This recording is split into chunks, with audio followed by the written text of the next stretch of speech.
اعوذ باللہ من الشیطان اللعین الرجیم بسم اللہ الرحمن الرحیم الحمد للہ وکفا وسلام علی عبادہ الذین اصطفیٰ. درود بھیجیے محمد و آل محمد.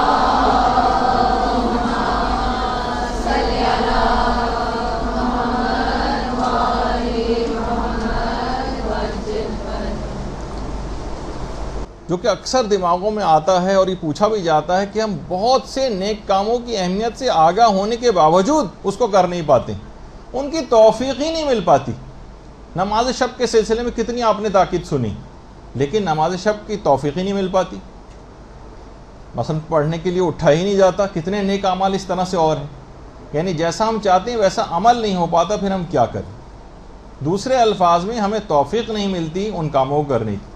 تو دیکھیے یہ بات یاد رکھ لیجئے کہ مشیت خدا اور بندے کا ارادہ جب آپس میں مل جائے تو توفیق وجود میں آتی. بندے کا ارادہ اور پروردگار کی مشیت، ان دونوں کو ملنا چاہیے. ان میں اگر کوئی ایک چیز بھی کم ہے تو توفیق نہیں ملے گی. اور ہمیشہ یہ بات یاد رکھ لیجئے کہ گناہوں پر اصرار کرنے کے نتیجے میں توفیقات سلب ہو جاتی ہیں. گناہوں پر اصرار، بار بار کرتے چلے جانا. امام خمینی نے بہت ہی اچھی بات اس سلسلے میں فرمائی. فرماتے ہیں کہ بہت ممکن ہے کہ نامحرم پر فقط ایک بری نگاہ یا زبان کی صرف ایک بار چھوٹی سی لغزش، ایک طنز، صرف ایک دفعہ کا مذاق، صرف ایک دفعہ کوئی برائی طویل عرصے تک توفیقات کو ختم کر دے. بہت ممکن ہے اس بات کا ہونا کہ فقط نامحرم پر ایک بری نگاہ، ایک بار فقط زبان کی لغزش، ایک طنز یا ایک مذاق یا کسی بھی ایک ایسا کوئی برائی کا کام، اس سے توفیقات آپ کو ملنا طویل عرصے تک کے لیے بند ہو جائے. اور خدا اور بندے کے درمیان ایک حجاب آ جاتا ہے. باقاعدہ جو شرح لکھی حدیث جنود و عقل و جہل میں امام خمینی نے باقاعدہ اس کی شرح کی اور یہ کہا ہے کہ یہ بہت عین ممکن ہے، تو انسان کو تمام گناہوں سے اپنے آپ کو بچانا چاہیے. البتہ کچھ چیزیں ایسی ہیں کہ جس کے اندر توفیقات کے خزانے پوشیدہ ہیں، اور یہ بات ہمارے چوتھے امام زین العابدین علیہ الصلوۃ والسلام نے بتائی.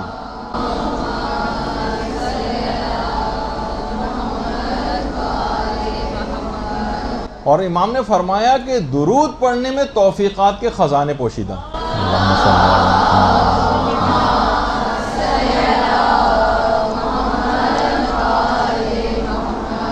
توفیقات کے خزانے. اور بہت سی روایات میں تو یہ ہے کہ گناہوں کی جڑ کٹ کے رہ جاتی ہے جتنا زیادہ انسان درود پڑھتا. اور دیکھیے توفیق کہتے ہیں ایسے اسباب پیدا ہو جائیں جس سے اطاعت خدا آپ کے لیے آسان ہو جائے، یہ بھی توفیق. اور اس سے مسلسل پھر نیک کاموں کا صدور ممکن ہو جاتا ہے. آپ کرنے جاتے ہیں لیکن کچھ ایسے گناہ حائل ہو جاتے ہیں آپ کی راہ میں کہ آپ کے لیے اطاعت خدا کرنی آسان نہیں ہوتی.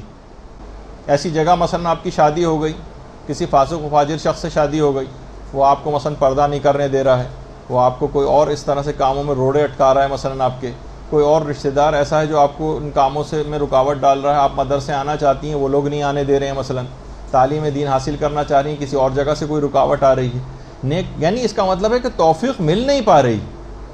تو توفیق حاصل ہونے سے کیا ہوتا ہے کہ اطاعت خدا میں آسانیاں پیدا ہوتی ہیں، نیک کاموں کا صدور ممکن ہونے لگتا ہے، اور گناہوں سے انسان پرہیز کرتا ہے جس سے اس کی راہ پر چلنا بہت آسان ہو جاتا ہے. یعنی توفیق کے معنی یہ ہیں. اب جو چیزیں توفیقات دلواتی ہیں اگر آپ اس کے اوپر عمل کرنا شروع کر دیں تو یہ راہ کی ساری حائل رکاوٹیں ہٹتی چلی جائیں گی.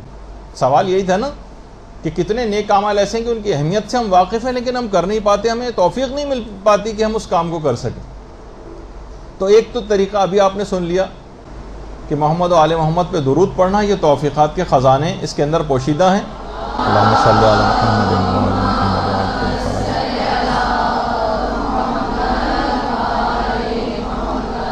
اور یہ توفیقات کو دلانے کے لیے بہترین ایک عمل.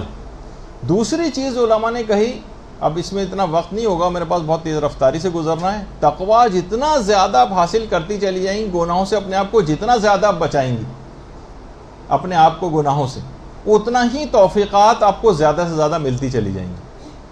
آپ عمل کر کے دیکھیے، ایک ایک کر کے گناہوں کو ٹارگٹ بنا کے کم کرتی چلی جائیں آپ کو عبادات کی توفیقات ملتی چلی جائیں گی. اس کا اتنا وقت نہیں ہے، صرف ہیڈنگ ہی چاہیں تو لکھتی جائیے. دوسری چیز یہ ہے کہ جتنا علم بڑھاتی چلی جائیں گی اتنا توفیقات ملنی شروع ہو جائیں گی. علم کے بڑھنے کا توفیقات کی زیادتی میں بڑا عمل دخل. جتنا علم بڑھے گا اتنی توفیقات بڑھیں گی، جتنی جہالت ہوتی جائے گی اتنی توفیقات کم ملیں گی. تیسری چیز، جتنا زیادہ آپ استغفار اور توبہ کریں گی اتنی ہی زیادہ توفیقات ملیں گی، اور جتنا استغفار اور توبہ سے غافل رہیں گی توفیقات گھٹتی چلی جائیں گی. یہ سب آپ کے اختیار میں ہے، جتنے چاہیں عمل کرتی چلی جائیں، جتنی چاہیں توفیقات کو بڑھاتی چلی جائیں. اگلی چیز، مخلوق خدا پر جتنے زیادہ آپ احسانات کریں گی، لوگوں کو سہولیات مہیا کریں گی، ان کو آسانیاں مہیا کریں گی، ان کے لیے مشکلات نہیں کھڑی کریں گی، اتنی ہی توفیقات آپ کو ملتی چلی جائیں گی. اور جتنا لوگوں کے لیے مشکلات کھڑی کریں گی، گھروں میں لڑائی جھگڑے کریں گی، ساسوں کے ساتھ لڑائیاں ہوں گی، بہوؤں کی جو ہے ساسیں جو ہیں بہوؤں کے ساتھ لڑائیاں کریں گی، گھر کے اور رشتہ دار آپس میں غیبتیں کریں گے، ایک دوسرے کے خلاف جتنی چیزیں ہوتی چلی جائیں گی اتنا ہی زیادہ توفیقات گھٹتی چلی جائیں گی. مخلوق خدا کے لیے جتنی احسان اور آسانیاں آپ جمع کریں گی اتنی ہی زیادہ آپ کو توفیقات ملیں گی. اب آپ کو سمجھ میں آ رہا ہوگا یقیناً کہ توفیقات کیوں گھٹتی چلی جاتی. پھر اس کے بعد جتنی آپ کی نیت نیک ہوگی لوگوں سے متعلق اتنی زیادہ آپ کو توفیقات ملیں گی. چاہے عملاً آپ بہت سارے لوگوں کے خلاف بات نہیں کر پاتی، عملاً اقدام نہیں کر پاتی، لیکن آپ کی نیت ان کے متعلق صحیح نہیں ہوتی، ان کو آپ ترقی کرتے نہیں دیکھنا چاہتی. ان کسی اچھی جگہ شادی ہو جائے تو آپ حسد میں مبتلا ہو جاتی ہیں، کوئی اور نعمت کسی کو مل جائے تو جو ہے وہ بظاہر اچھے بن کے ملتے ہیں لیکن دل سے نیت اور نیک نیتی آپ کے نہیں ہوتی. معاشرے کی بات کر رہا ہوں، خدا نخواستہ آپ اس سے مراد نہیں. تو جتنی نیک نیتی ہوگی اتنی توفیقات ملیں گی، اور جتنا دیگر لوگوں کے لیے برائی آپ کے دل میں پائی جائے گی اتنی توفیقات گھٹتی چلی جائیں گی. اسی طرح سے اچھا اور دیندار دوست یہ توفیقات کو ملنے میں بڑا معاون ثابت ہوتا ہے. اچھا دوست، اچھی دیندار سہیلیاں، اچھے دوست پیدا کرنا، وہ خود بھی نیکی کی راہ کے اوپر گامزن ہوتا ہے اور آپ کو بھی اپنے ساتھ لے کر چلتا ہے اور نئی نئی نیکیاں آپ کو کرنے کو ملتی. اسی طرح سے دعا کرنا یہ خود توفیقات دلواتا ہے. جتنا آپ دعائیں کریں گی، جتنی آپ پروردگار عالم سے حاجتیں طلب کریں گی، جتنے زیادہ ائمہ کے واسطے دیں گی دعاؤں کے سلسلے میں، جتنی دعائیں ہوں گی اس کے مقابلے میں اتنی زیادہ آپ کو توفیقات ملیں گی. اور اسی طرح سے علماء نے فرمایا کہ جتنا آپ کا صبر مصیبتوں کے اوپر، پریشانیوں کے اوپر بڑھے گا اتنی ہی آپ کی توفیقات میں اضافہ ہوگا. اور جتنا آپ بے صبری کا مظاہرہ کریں گی، کسی نے ذرا سا آپ کو کچھ کہہ دیا آپ بڑھ کے اس کو جواب دینے لگیں، کسی نے ذرا سا آپ کے خلاف بات کہہ دی تو آپ بھی اس کے پیچھے لگ گئیں، توفیقات کم ہوتی چلی جائیں گی. ان اللہ مع الصابرین جب بھی کہا جاتا ہے اللہ صبر کرنے والوں کے ساتھ ہے. جب اللہ ساتھ ہو جائے گا تو کتنی توفیقات حاصل رہیں گی. اور اسی طرح سے نیک کاموں کی تلاش اگر آپ کرتی رہیں گی کہ رضایت خدا کس چیز میں، جیسے کہ ہم نمازوں کا سلسلہ چل رہا ہے، بہتر سے بہتر نماز کیسے پڑھیں، ثواب کس میں زیادہ ہے، ثواب کس میں زیادہ ہے.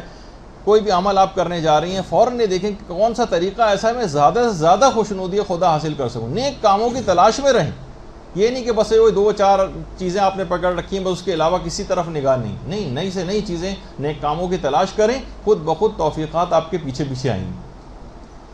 تو بہرحال دل کو اگر مائل کیا جائے، نیکی کرنے کا ارادہ کیا جائے اور مستحکم ارادہ کر لیا جائے اور پوری قدرت و استطاعت کے ساتھ اس کو وجود میں لایا جائے تو خود بخود پھر علماء فرماتے ہیں کہ توفیق مل جائے گی. یعنی مصمم ارادہ کریں اور عمل کر ڈالیں، پھر آپ دیکھیں کہ توفیقات آپ کو کیسے ملتی.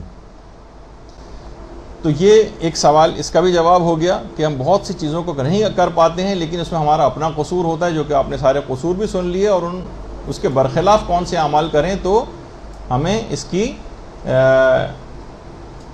کو راہ سے ہم اپنی تمام رکاوٹیں ہٹا دیں گے اور ہمیں توفیقات کے خزانے حاصل ہونے لگیں.